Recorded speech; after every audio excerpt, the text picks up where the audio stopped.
شام کے 5 بجے ہیں۔ السلام علیکم، یہ ریڈیو پاکستان ہے۔ عمرانہ ناہید سے خبریں سنیے۔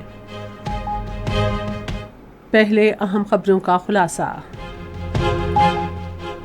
وزیر اعظم نے کہا ہے کہ حکومت برآمدات میں اضافے کے لیے زرعی شعبے کی بہتری کے لیے تمام کوششیں کر رہی ہے۔ نائب وزیر اعظم نے پاکستان کی ترقی کے ایجنڈے کو آگے بڑھانے کے لیے سفارتی اقدامات کی تشکیل نو پر زور دیا ہے۔ پاکستان نے بنگلہ دیش میں حالیہ واقعات میں ملوث ہونے سے متعلق بھارتی الزامات کو یکسر مسترد کر دیا ہے۔ قومی اسمبلی نے ایک قرارداد متفقہ طور پر منظور کی ہے جس میں حکومت سے اولمپک گولڈ میڈل جیتنے والے ارشد ندیم کو اعلیٰ ترین سول ایوارڈ دینے کی سفارش کی گئی ہے۔ اور اب خبریں تفصیل کے ساتھ۔ وزیر اعظم محمد شہباز شریف نے کہا ہے کہ حکومت فصلوں کی پیداوار اور برآمدات میں اضافے کی غرض سے زرعی شعبے کے لیے مختلف اقدامات کر رہی ہے۔ شہباز شریف نے آج کراچی میں خوراک و زراعت کی دوسری بین الاقوامی نمائش کی افتتاحی تقریب سے خطاب کرتے ہوئے کہا کہ پاکستان کی زرعی برآمدات $3 ارب سے زائد ہو گئی ہیں اور اب وقت آ گیا ہے کہ ہم اگلا ہدف $7 ارب مقرر کریں۔ انہوں نے کہا کہ حکومت کسانوں کو زیادہ سے زیادہ سہولیات کی فراہمی کے لیے بھی اقدامات کر رہی ہے۔ انہوں نے کہا کہ بلوچستان میں دوسرے اقدامات کے علاوہ 28,000 سے زائد ٹیوب ویلز کو شمسی توانائی پر منتقل کیا جا رہا ہے۔ وزیر اعظم نے کہا کہ کسانوں کو آسان قرضے فراہم کیے جا رہے ہیں جس سے ملک میں زرعی پیداوار بڑھانے میں مدد ملے گی۔ اس سے پہلے وزیر اعظم نے زرعی برآمد کنندگان میں ایوارڈز تقسیم کیے۔ سندھ کے وزیر اعلیٰ سید مراد علی شاہ نے آج کراچی میں وزیر اعظم محمد شہباز شریف سے ملاقات کی۔ ملاقات میں ملک کی مجموعی سیاسی اور اقتصادی صورتحال پر بات چیت ہوئی۔ انہوں نے صوبے خصوصاً کراچی میں مختلف شعبوں میں عوامی فلاح بہبود کے کئی ترقیاتی منصوبوں پر بھی تبادلہ خیال کیا۔ وزیر اعظم نے اس موقع پر کہا کہ وفاقی حکومت عوام کو ریلیف فراہم کرنے کے لیے تمام ممکنہ کوششیں کر رہی ہے۔ نائب وزیر اعظم اور وزیر خارجہ محمد اسحاق ڈار نے پاکستان کے ترقیاتی ایجنڈے کو آگے بڑھانے کے لیے ملک کی سفارتکاری کو نئی سمت دینے کی ضرورت پر زور دیا ہے۔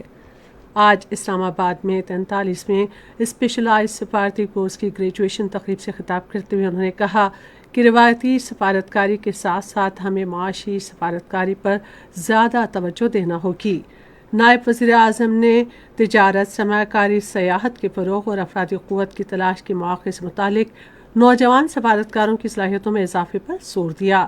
انہوں نے کہا کہ افرادی قوت، وسائل اور معیشت کے حوالے سے پاکستان میں بے پناہ مواقع موجود ہیں۔ انہوں نے کہا کہ قدرت نے پاکستان کو مصدقہ طور پر $10,000 ارب کے گرینائٹ، پتھروں اور دیگر معدنیات سے نوازا ہے۔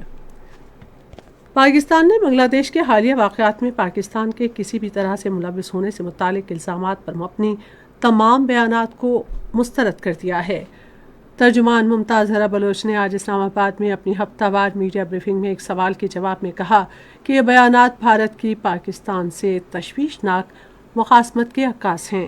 انہوں نے کہا کہ بھارتی سیاسی رہنما اور ذرائع ابلاغ اپنی داخلی اور خارجہ پالیسی میں ناکامی کا الزام پاکستان پر لگانے کے عادی ہیں۔ ترجمان نے کہا کہ پاکستان اور بنگلہ دیش کے درمیان مثبت روابط ہیں جو گزشتہ کئی برسوں سے مضبوط تر ہو رہے ہیں۔ مسجد نبوی کے امام ڈاکٹر صالح محمد بن عبد البدیر نے آج راولپنڈی میں بری فوج کے سربراہ جنرل سید عاصم منیر سے ملاقات کی۔ فوج کے شعبہ تعلقات عامہ کے مطابق ملاقات کے دوران باہمی دلچسپی کے امور پر تبادلہ خیال ہوا۔